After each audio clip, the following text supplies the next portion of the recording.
We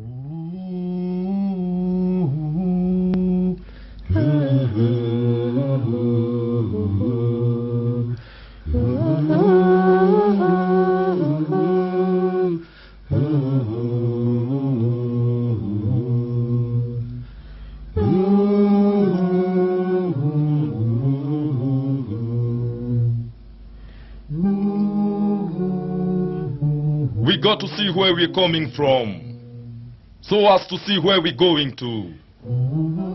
We got to know who is who in struggle, so as to know where we are in struggle, and to take a walk, a brief walk to history, for them not to mock her story. Remember, women resistance of 1992, who at the Freedom Corner defied the government of Kenya. It is our sons in prison or our death at the Freedom Corner. Remember not to forget. Remember not to forget.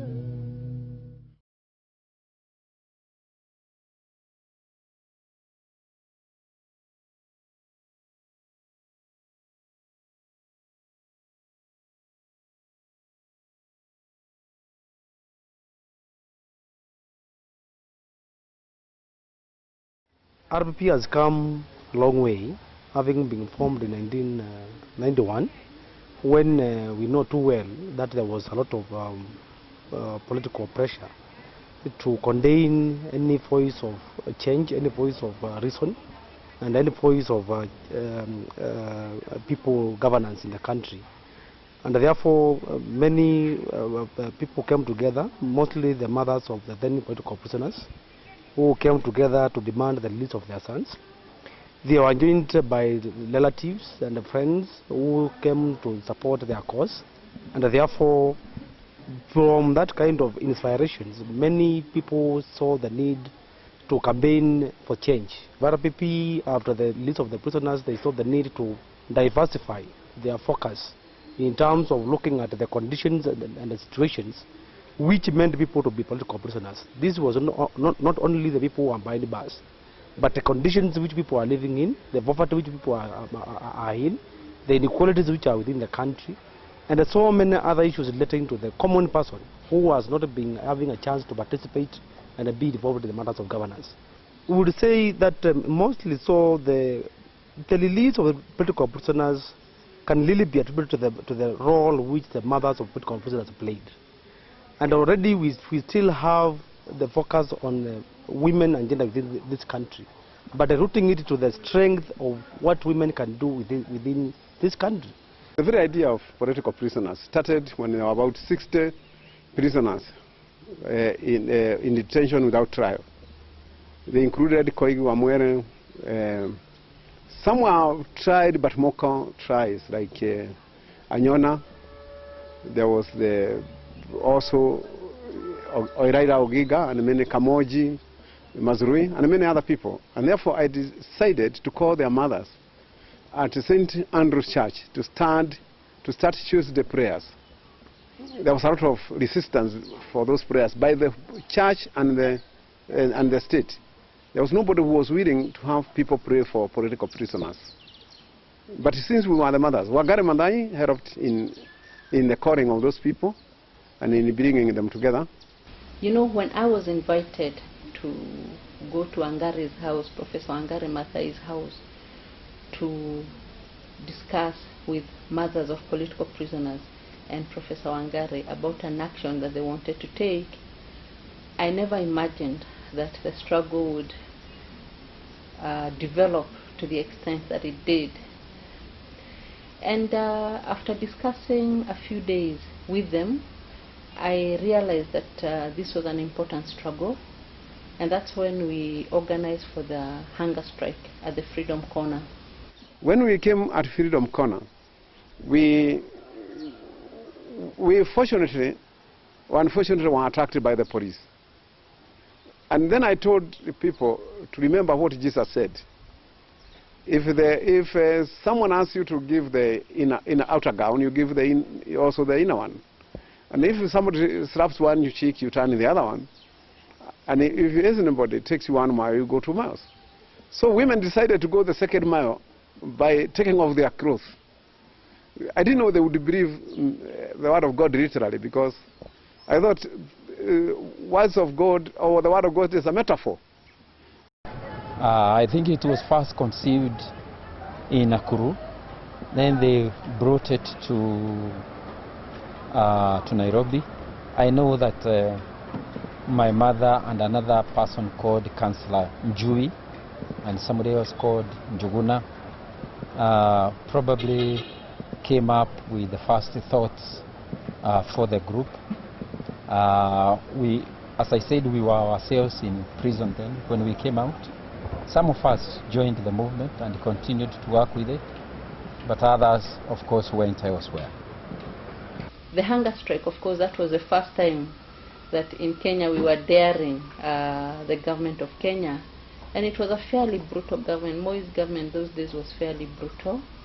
We dared to demand for the release of all the political prisoners. At that time there were 52.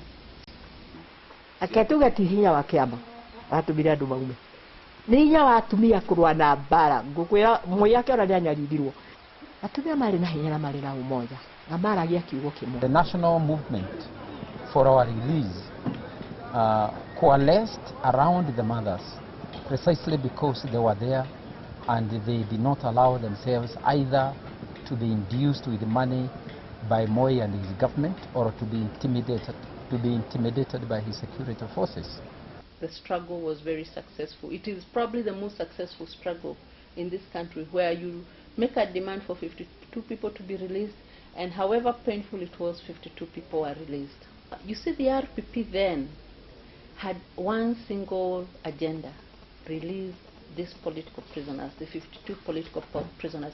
It was an informal setup. It was a gathering of people who had come together with that one demand. And then, as time went by, the whole year, it became a serious struggle. People realized, you mean we can have a movement that works? Because the prisoners were being released 1 by 1, 2 by 2. So that strengthened the membership.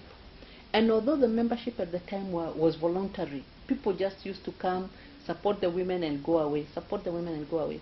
So when they realized that you can actually form a movement from this participation, we decided to formalize the membership of RPP. Back in the day, before anybody was funding any movements, people were doing things on their own. Because I remember Njeri's office on Continental House used to be an official office and headquarters of RPP. And I remember that many times there would be times when people could barely meet because not enough people had bus fare. But there was that commitment to shared values. There was that commitment to shared values, to shared objectives. And people saw their coming together in essentially very political terms. And it was just inevitable when things started opening up, for example, in the mid-90s, when RPP started migrating more from being a sort of a very, in a sense, amorphous but focused social movement into becoming an NGO.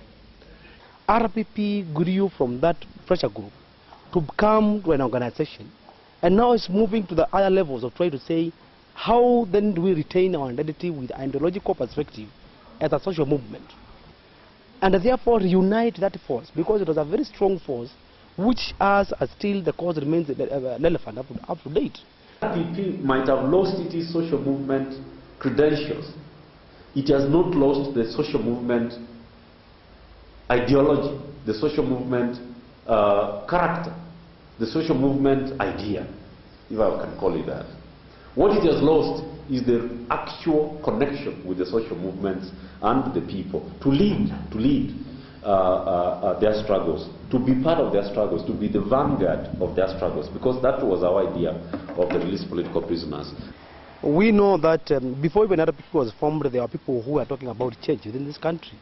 We know there was the groups like Kenya, there was groups like the December 12 movement.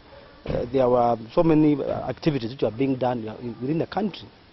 And it so happened that our first Secretary General, Karemi Ndudu, the late, was one of the key members, even was a political prisoner. And therefore, the campaign by these mothers, Karemi was part and parcel of that campaign because he was a political prisoner.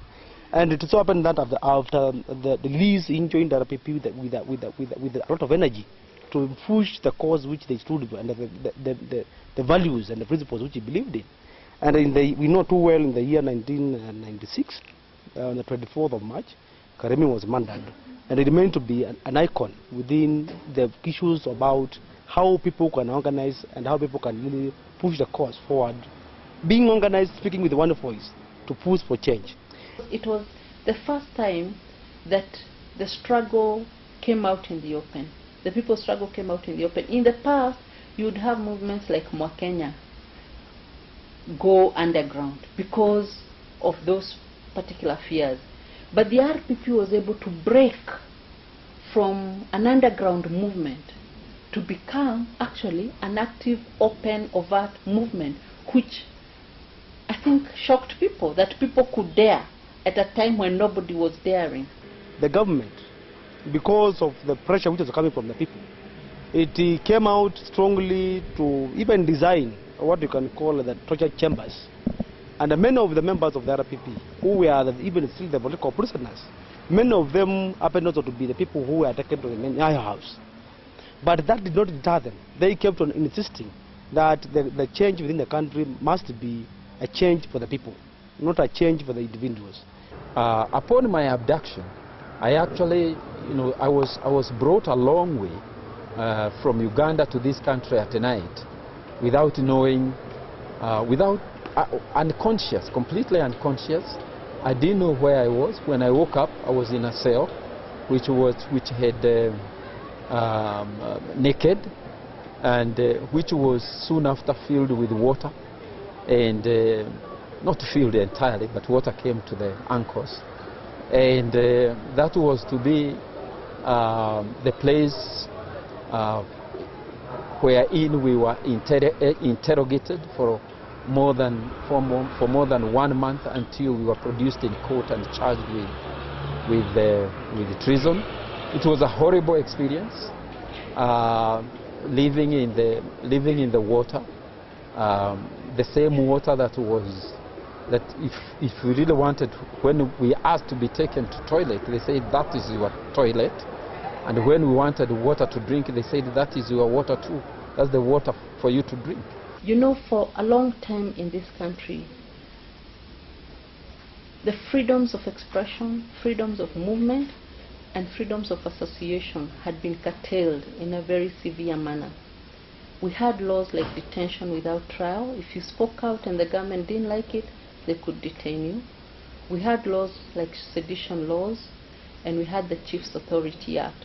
Those three were used categorically to crash on people's freedoms. Over the years, what I've realized, because I think for me one of the reasons I'm involved in a movement like the RPP and in other movements is the love for freedom. Over the years, I've realized that freedom is like air. Nobody should take air from you, because if they do, you choke. 1991 after the 1997, RPP was really based on local fundraising. It used to get money from his own members to support his work, and it was doing wonderful work within the country. When now the donor partners came on board, we know there were conditions. It also limited the activities. When it comes to organizing our events like to promote the life of Karemi Ndudu, and you are tied to the programs work, the donor-funded programs, it becomes a bit hard. You see, a lot of observers around the world have been uncomfortable with the NGOization of social movements. Because, number one, your priorities are no longer your internally generated priorities. They are priorities determined by a funder. And some of these funders can be, because it was also, even then, back then, it took a leap of faith and courage to find organizations like RPP. But once you are transformed from a social movement which is largely controlled by its membership to something which is determined mostly by a program officer sitting in a donor organization, there's a price to pay for that. I know that one of the first crises of RPP was virtually when they got the funding. Donor funds wanted organizations to do projects they wanted. And because organizations seriously wanted money to go to the field, our agenda started to be disarticulated. When the shift from the amorphous operations to the structured way of doing things, it brought down some other elements, which some members felt like we are now being thrown out of the movement, yet we are the founders. When it comes to funding, funders would have criteria, or donors have criteria, but who can even get a job? So the issue of credentialism, and considering the fact that a lot of the most active members of RPP were either people who had their education curtailed for political reasons or for economic reasons, issues of poverty and marginalization. And therefore, they need to conform to the standards of an NGO, and they need to retain the spirit of being a social movement. It created some internal contradictions within RPP. And those contradictions are in a sense continuing, because we do know that even as it has become quote-unquote more professionalized, some of its foot soldiers are languishing in poverty. They are lumpenized. What is the interest of a foreigner paying an NGO to guarantee himself, to make the market safe for the, to make Kenya safe for the Western market? You are part of the siphoning system of African resources to the West. You are no longer a liberator, because what is the interest of investment? There's no aid without string. If you want to kill any movement like RPP, start being an institution and lose touch with the mobilization, lose touch with the organization, and then you are finished. RPP is searching for that alliance